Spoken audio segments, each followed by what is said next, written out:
ത്രിശൂല മഹാരാജ ഓലോത്തിരി മെഴുകുതിരി ചന്ദനത്തിരി കൊതുകുതിരി തമ്പുരാൻ ഇതാ ഇയാളിന്റെ എവിടെ പോയി കിടക്കേണ് എന്താ അതാ പണ്ടിറങ്ങാനായിട്ട് വരുന്നുണ്ടേ.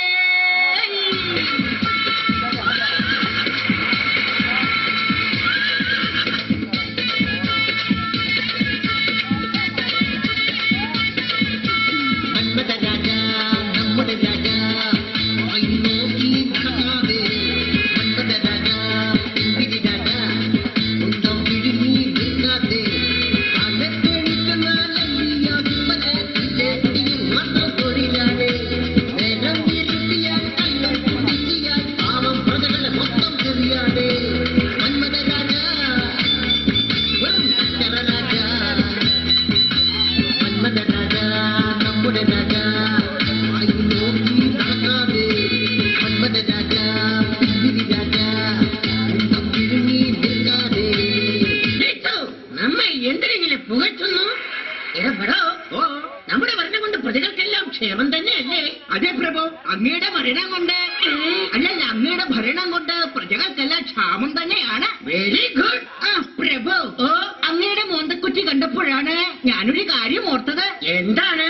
കൊട്ടാരത്തിലെ പട്ടികൾക്ക് ബിസ്ക്കറ്റ് വാങ്ങിയിട്ടില്ല. അതെ, നമുക്ക് 2 പരീക്ഷകൾ വാങ്ങാൻ പറഞ്ഞിട്ട് എന്തായി? പ്രഭു, അങ്ങയുടെ കാലിന്റെ അളവെടുക്കാൻ അളവുകോൽ ഇതുവരെ കിട്ടിയില്ല പ്രഭു. എന്തിനാണ് അളവുകോൽ?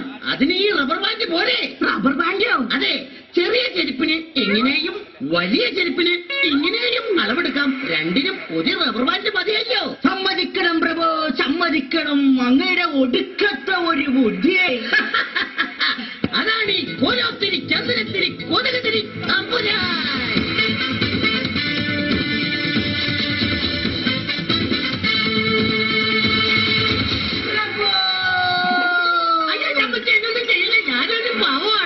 കല്യാണല്ല പ്രഭു, പിന്നെ കൊട്ടാരം ഖജനാവിൽ കള്ളം കയറി.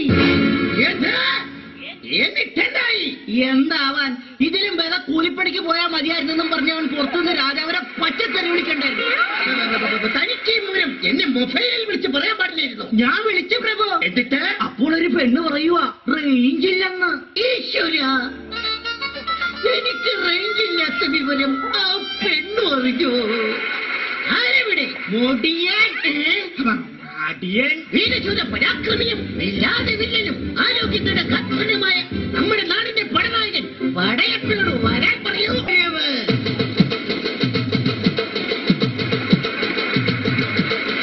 പേര് പടയപ്പ ഞൊണ്ടി ഞൊണ്ടി നടപ്പ എന്നോട് മുടക്കിയ കടലിക്ക് പടയപ്പ പണി ചെയ്യ മടിയപ്പ നാടുമൊത്ത കടമപ്പ വില്ലാതിരുന്ന നടിനകറിന്റെ പടയപ്പ.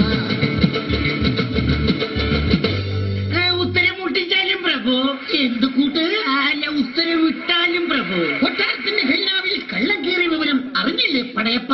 അറിഞ്ഞു പ്രഭു, അറിഞ്ഞു. എന്നിട്ട് ഞാൻ അവനെ ഓടിച്ചിട്ട് പിടിച്ചു പ്രഭു. എന്നിട്ട് അവനെന്നെ എടുത്തിട്ട് ഇടിച്ചു പ്രഭു, എടുത്തിട്ട് ഇടിച്ചു. പടയപ്പ എന്താടപ്പ? അതെ, അല്ലന്റെ എന്തെങ്കിലും അടയാളം കിട്ടിയോ പടയപ്പ? കിട്ടിയോന്നോ? അവൻ മതിരിൽ കൈ പിടിച്ചു കഴിഞ്ഞപ്പോ എനിക്കൊരു വിരലടയാളം കിട്ടി മാറി. എന്നിട്ട് ഞാനത് ചുരണ്ടിക്കൊണ്ട് വന്നിട്ടുണ്ട് നിന്റെ ജോലികളെ. എന്നാലും ഇത്രയും വലിയ മതിൽ കിട്ടുള്ള നമ്മുടെ കൊട്ടാരത്തിൽ അവൻ എങ്ങനെ കടന്നു പടയപ്പ? അവൻ കൊട്ടാരത്തിന്റെ മതിലിൽ ഏണി ചാലിയാണ് കടന്നത്. ചക്കരവരട്ടി തിരുമേനി. ആരെവിടെ? എത്രയും പെട്ടെന്ന് കൊട്ടാരത്തിന് ചുറ്റുമുള്ള മതിലുകൾ പൊളിച്ചു കളയൂ. എന്തിനാണ് പ്രഭു കൊട്ടാരത്തിന് ചുറ്റുമുള്ള മതിലുകൾ പൊളിച്ചു കളയുന്നത്? അപ്പോൾ ഇനി അവൻ എവിടെ ഏണു ചാരുമെന്നൊന്ന് അറിയണമല്ലോ. സമ്മതിക്കണം പ്രഭു, സമ്മതിക്കണം. അങ്ങയുടെ ഒരു ഒടുക്കത്തെ പണ്ടാരോടങ്ങാനുള്ള മണ്ടകുലാപം ബുദ്ധി. അതാണ് കോലോത്തിരി ചന്ദനത്തിരി കൊതുകുതിരി തമ്പുരാൻ.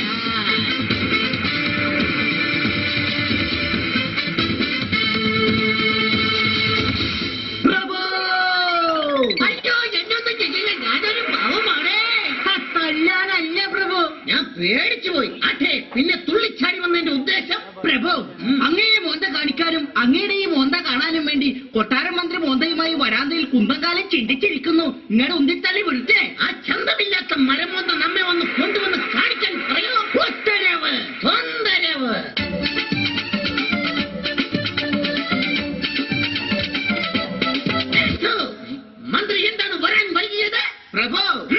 ഞാൻ രാവിലെ എഴുന്നേറ്റ് കണ്ണാടി നോക്കിയപ്പോ മുഖത്ത് വലിയ ഒരു ദ്വാരം. എന്നിട്ട് വാഴടച്ചപ്പോൾ അത് പോയി പ്രഭോ.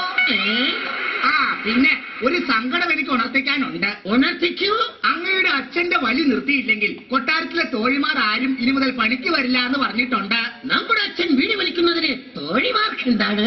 അയ്യോ, വീടി വലിക്കുന്ന കാര്യമല്ല. പിന്നെ അങ്ങയുടെ അച്ഛൻ തോഴിമാരുടെ കൈ പിടിച്ചിട്ട് ദേ ഇങ്ങോട്ട് പാടില്ലേ ഇവിടെ പാടില്ലേ എന്നും പറഞ്ഞ് വലിക്കുന്ന കാര്യമാണ് പറഞ്ഞത്. My father daily എന്തൊക്കെ കച്ചറാസ് അടിക്കട്ടിക്കുട്ട്. പ്രഭോ ഒരു സങ്കടം കൂടി ഉറങ്ങിക്കിടപ്പുണ്ട്. കുത്തി ഉണർത്തിക്കൂ. പ്രഭോ, എനിക്ക് ശമ്പളം തരാനുള്ള 500 രൂപ ഇതുവരെ കിട്ടിയില്ല. കേൾക്കുന്നില്ല മന്ത്രി, ഉറക്കെ പറയൂ. പ്രഭോ, 500 രൂപ ഇതുവരെ കിട്ടിയില്ല. കേൾക്കുന്നില്ല മന്ത്രി, ഉറക്കെ പറയൂ. ചേടാ, 500 രൂപ ഇതുവരെ കിട്ടിയില്ല. ഈശ്വര, ഒന്നും കേൾക്കുന്നില്ലല്ലോ മന്ത്രി. നമ്മുടെ ഇപ്പുറത്തെ ചെവിയിൽ പറയൂ. പ്രഭോ, എനിക്ക് ശമ്പളം തരാനുള്ള 3500 രൂപ ഇതുവരെ തന്നില്ല. മന്ത്രി, 500ന്റെ സൈഡിൽ തന്നെ പറയുന്നതായിരിക്കും കുറച്ചുകൂടെ നല്ലത്. എടെ ചെങ്ങാതി, ശമ്പളം തരാനുള്ള 500 രൂപ ഉണ്ടെങ്കിൽ തരാനാ പറഞ്ഞത്. ഇന്ന തന്റെ 500 രൂപ. പ്രഭോ, ഈ നോട്ട് കണ്ടിട്ട് എനിക്ക് കള്ളനോട്ടാണോ എന്നൊരു സംശയമുണ്ട്. ഇല്ല മന്ത്രി, ഇത് നല്ല നോട്ടാണ്. ഇത് കള്ളനോട്ട് തന്നെയാ. ഇങ്ങോട്ട് തരൂ. ഇത് നല്ല നോട്ട് തന്നെയാണ് മന്ത്രി. നല്ല നോട്ടാണെന്ന് അങ്ങക്ക് എങ്ങനെയാണ് മനസ്സിലായത്? നാം ഇങ്ങനെ അടിക്കുമ്പോൾ കള്ളനോട്ടാണെങ്കിൽ ഗാന്ധിജിയുടെ കണ്ണട പൊട്ടും. സമ്മതിക്കണം പ്രഭോ, സമ്മതിക്കണം. അങ്ങയുടെ ഒരു ഒടുക്കത്ത പണ്ടാരടങ്ങാനുള്ള ബുദ്ധിയെ. അതാണ് കോലോത്തിരി ചന്ദനത്തിരി കൊലകതിരി തമ്പുരാൻ.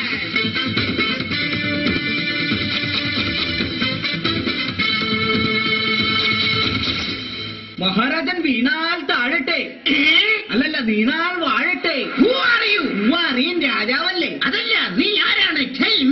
കൊട്ടാരത്തിൽ പുതിയ ജോലിക്ക് കയറിയ ഭൃത്യനാണ് പ്രഭു. ഓഹോ, വന്നതിന്റെ ഉദ്ദേശം? അങ്ങയെ മുഖം കാണിക്കാൻ മഹാറാണി കാത്തു നിൽക്കുന്നു പ്രഭു.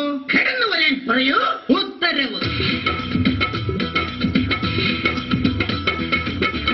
ഓഴ സാമ്രാജ്യം വാഴും രാജാവിൻ വൈഭാണി കാഞ്ചാവ് തിരുമി തന്നൻ ബോധങ്ങളെ റാണി പരദൂഷണത്തിൽ മിടുക്കി മിടുക്കി വായ്മോട്ടത്തിൽ സൂപ്പർലടുക്കി ദൈവമേ ഈ പുരുഷന്റെ തലയിൽ നീ വച്ചല്ലോ. പ്രാണേശ്വര, എനിക്കിന്നൊരു കറുത്ത സാരി വാങ്ങി തരണം. എന്തിനാണ് റാണിക്കുന്ന കറുത്ത സാരി? അയൽക്കൂട്ടത്തിന് പോവാനാ. അയൽ രാജ്യത്തെ തങ്കപ്പ മഹാരാജാവിന്റെ ഭാര്യ ഇന്ന് വെളുത്ത സാരിയാ ഉടുക്കുന്നത്. അതെന്താണ്? അവളുടെ കെട്ടിയവന്റെ തലമുടി നരച്ചതല്ലേ. നിങ്ങളുടെ തലമുടി കറുത്തതായതുകൊണ്ടാ കറുത്ത സാരി വേണമെന്ന് ഞാൻ പറഞ്ഞത്. അങ്ങെന്താ ആലോചിക്കുന്നത്? ആ പാണ്ടിക്കുടി രാജ്യത്തെ മഹാരാജാവിന്റെ ഭാര്യ എങ്ങനെയായിരിക്കും വരുന്നതെന്നാണ് നാം ആലോചിച്ചത്. അതെന്താ? അങ്ങയുടെ തലയിൽ ഒരൊറ്റ രോമം പോലും ഇല്ലല്ലോ. ഞാൻ ഇന്നലെ രാത്രി ഒരു മധുര സ്വപ്നം കണ്ടു. വെറുതെ അല്ല, കട്ടിലിൽ നിറച്ച ഉറുമ്പായിരുന്നു. അതല്ല, മമ്മൂട്ടി രാത്രി എന്റെ അരികിൽ വരുന്നതായിട്ടാ ഞാൻ സ്വപ്നം കണ്ടത്. ഈശ്വര, മമ്മൂട്ടി വന്നത് നന്നായി. ആ ടി.ജി. രവിയെങ്ങാനും ആയിരുന്നെങ്കിൽ തെണ്ടിപ്പോയേനെ. പ്രഭു, ഞാനൊരു കാര്യം പറയാൻ മറന്നു. പറയൂ. ഗുരുകുല വിദ്യാഭ്യാസത്തിന് പോയി അവസാനം ഗുരുവിന് കുരു പൊട്ടി പറഞ്ഞുവിട്ട നമ്മുടെ പുത്രന്മാർ വന്നിട്ടുണ്ട്. ഓഹോ, കിടന്നു വരാൻ പറയൂ. അല്ല, കിടന്നു വരാൻ പറയൂ. മക്കളെ, വിക്രമ, എടാ അക്രമ, പിതാശ്രീ വിളിക്കുന്നു.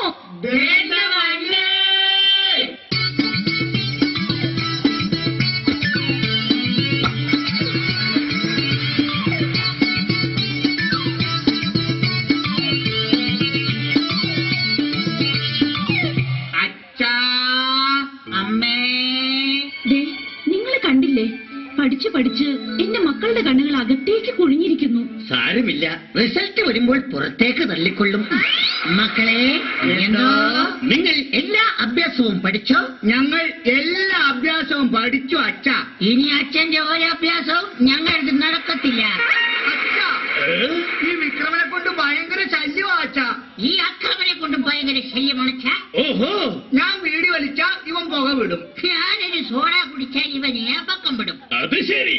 എന്റെ മക്കൾ ആകെ ക്ഷീണിച്ച് മെലിഞ്ഞ് തൂവെള്ള ആന കളറായിരിക്കുന്നു. മക്കൾ പോയി വിശ്രമിക്കൂ. ശരി മാതാശ്രീ.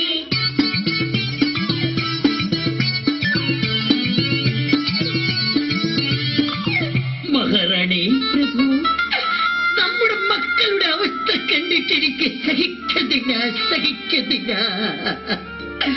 എത്ര വൈദ്യന്മാരെ കാണിച്ചു, എന്തെല്ലാം മരുന്നുകൾ നൽകി. കുച്ചിനഹി ഫലം, കുച്ചിനഹി.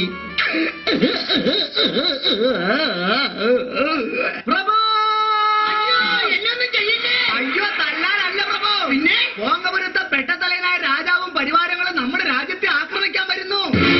എന്താ? എത്രയും പെട്ടെന്ന് പടത്തലവൻ പടയപ്പയെ വിളിക്കൂ. ഇതറിഞ്ഞപ്പോഴേ ആ പട ഓടി രക്ഷപ്പെട്ടു പ്രഭു. എങ്കിൽ എത്രയും പെട്ടെന്ന് മുന്നിൽ കാലാൽപ്പടയും, പിന്നിൽ പീരങ്കിപ്പടയും, സൈഡിൽ ആനപ്പടയും, ഏറ്റവും പുറകിൽ കുതിരപ്പടയും അണിനിരത്തി മന്ത്രി തന്നെ അങ്ങോട്ട് പടം നയിക്കൂ. ഒരു പേപ്പറും പേനയും തരാമോ പ്രഭു? ഇതൊക്കെ എഴുതിയെടുക്കാനായിരിക്കും. അല്ല, ഈ പണി രാജിവെച്ച് വിടുന്നൊന്ന് രക്ഷപ്പെടാനാ. എന്റെ പ്രഭു, എന്തൊക്കെ അണിനിർത്തിയാലും അവർ ഈ രാജ്യം പിടിച്ചെടുക്കും. അവസാനം അങ്ങയെ തുറങ്കിലും അടയ്ക്കും. അപ്പോൾ നമ്മുടെ രാജ്യം, അത് പോക്ക. നമ്മുടെ കൊട്ടാരം, അത് പോക്കല്ലേ. നമ്മുടെ രാജ്ഞി, അത് ഞാൻ ഏറ്റി.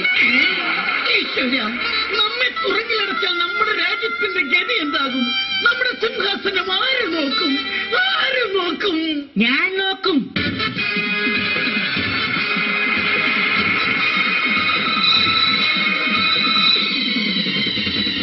കസേര എവിടെയുണ്ടോ അവിടെയും ഞാനുണ്ട്. നിങ്ങൾ ആരാണ്? ഞാനാണ് കേരളദേശം വാഴും ലീഡർ മഹാ തമ്പുരാൻ.